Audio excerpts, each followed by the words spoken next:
അമൃത 11:30 ഇവിടെ പ്രാർത്ഥനാ കുർബാനകൾ ആരംഭിക്കുക എന്നുള്ളതാണ്. ഇവിടെ ആളുകളെല്ലാം തന്നെ എത്തിത്തുടങ്ങുന്നതേ ഉള്ളൂ. സീറോ മലബാർ സഭയുടെ ആസ്ഥാനത്താണ് ഞാനിപ്പോൾ ഉള്ളത്. മൗണ്ട് സെൻറ്റ് തോമസ് കാക്കനാടാണ്. നമ്മൾക്കറിയാം, പ്രദേശങ്ങൾ ടൗണിൽ നിന്നൊക്കെ മാറി ഒതുങ്ങി അധികം ശബ്ദങ്ങളൊന്നും ഇല്ലാത്തൊരു പ്രദേശത്താണ് ഈ സീറോ മലബാർ സഭയുടെ ആസ്ഥാനം. അതുകൊണ്ട് തന്നെ ആളുകളെല്ലാം തന്നെ ഇങ്ങോട്ടേക്ക് എത്തിക്കൊണ്ടിരിക്കുന്നു എന്നുള്ളതാണ്. വലിയ രീതിയിൽ തന്നെയാണ് ഇവിടെ ഒരുക്കങ്ങളെല്ലാം തന്നെ പൂർത്തിയാക്കിയിരിക്കുന്നത്. നമുക്കറിയാം, ഡിസംബർ മുതൽ ആദ്യവാരം തൊട്ട് തന്നെ ഇവിടെ ഒരുക്കങ്ങളെല്ലാം തന്നെ തുടങ്ങിയിരുന്നു, ആഘോഷങ്ങളെല്ലാം തന്നെ ആരംഭിച്ചിരുന്നു എന്നുള്ളതാണ്. അങ്ങനെ 11:30 തന്നെ കുർബാനയ്ക്ക് തുടക്കം കുറിക്കും. പ്രാർത്ഥന ശുശ്രൂഷ ശേഷം ബൈബിൾ വായനയ്ക്കും ശേഷം ഉണ്ണിയേശുവിൻ്റെ രൂപം വഹിച്ചുകൊണ്ട് പ്രദക്ഷിണമായിരിക്കും ഉണ്ടായിരിക്കുക. അതുപോലെ തന്നെ അഗ്നി ശുശ്രൂഷയ്ക്കുള്ള ഇതൊക്കെ ഒരുക്കിയിട്ടുണ്ട് എന്നുള്ളതാണ്. വലിയ രീതിയിലുള്ള ഒരുക്കങ്ങൾ തന്നെയാണ് അവിടെ പൂർത്തിയായിരിക്കുന്നത്.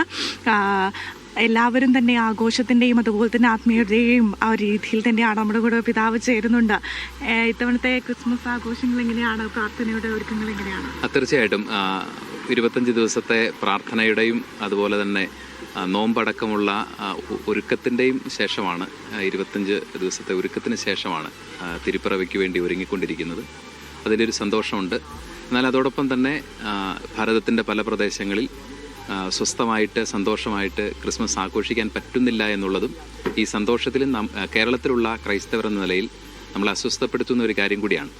കേരളവും സുരക്ഷിതമല്ല എന്നുള്ള ചില റിപ്പോർട്ടുകൾ ഈ ദിവസങ്ങളിൽ പാലക്കാടും ഒക്കെ കരോൾ സംഘങ്ങളെ പോലും അസ്വസ്ഥപ്പെടുത്തുന്നു എന്നുള്ള വാർത്തകളും നമ്മളെ ആശങ്കപ്പെടുത്തുന്നുണ്ട്. നമ്മുടേതൊരു മതേതര രാഷ്ട്രവും എല്ലാ മതങ്ങളുടെയും ആഘോഷങ്ങളെ നമ്മൾ തുറന്ന മനസ്സോടെ കാണുകയും ചെയ്യുന്നവരാണ്. ക്രിസ്മസിൻ്റെ ഏറ്റവും വലിയ ആശംസ സന്മനസ്സുള്ളവർക്ക് സമാധാനം എന്നുള്ളതാണ്. ആ ഒരു സന്മനസ്സ് നമ്മുടെ സാമൂഹിക ഇടങ്ങളിൽ നിന്ന് നമുക്ക് നഷ്ടപ്പെടുന്നു എന്ന് പറയുന്നത്, എവിടെയെങ്കിലും ഒരു ചെറിയ വിഭാഗമെങ്കിലും ഭീതിയോടെ അവരുടെ ആത്മീയത ആഘോഷിക്കാൻ ഇടവരുന്നു എന്ന് പറയുന്നത് തികച്ചും ആശങ്കാജനകമാണ്. അപ്പോൾ അങ്ങനെയുള്ള സാഹചര്യങ്ങൾ നമുക്ക് കണ്ടില്ലെന്ന് നടിക്കാൻ കഴിയില്ല. എങ്കിലും ആത്മീയമായിട്ട് ക്രൈസ്തവ ലോകം, പ്രത്യേകിച്ച് സീറോ മലബാർ സഭയിലെ വിശ്വാസികളെല്ലാവരും ഈ ഒരു ക്രിസ്മസിന് വേണ്ടി, യേശുവിൻ്റെ പിറവിക്ക് വേണ്ടി ആത്മീയമായിട്ട് ഒരുങ്ങിക്കൊണ്ടിരിക്കുകയാണ്.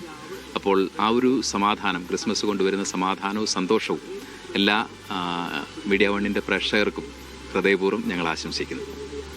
അപ്പോൾ ക്രിസ്മസ് ആശംസയൊക്കെ നൽകിയിരിക്കുകയാണ് പിതാവ്. അങ്ങനെ എല്ലാ ഒരുക്കങ്ങളും തന്നെ പൂർത്തിയായി. 11:30 തന്നെ ഇവിടെ കുർബാന ആരംഭിക്കും, പാതിരാ കുർബാന ആരംഭിക്കും. അതിനുശേഷം പ്രദക്ഷിണത്തോടുകൂടി ആയിരിക്കും ഈ ഒരു ക്രിസ്മസ് ആഘോഷത്തിൻ്റെ ഈ ഒരു ഇതിലേക്ക് വരിക എന്നുള്ളതാണ്.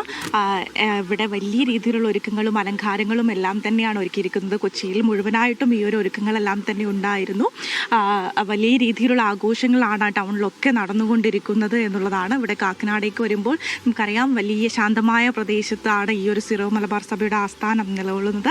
അതുകൊണ്ട് തന്നെ ആ ഒരു പ്രദേശത്തുണ്ടാകുന്ന ആ ഒരു വൈബിന് വലിയ മാറ്റം എന്നുള്ളത് തന്നെയാണ് നമുക്ക് മനസ്സിലാക്കാൻ വേണ്ടി സാധിക്കുന്നത്.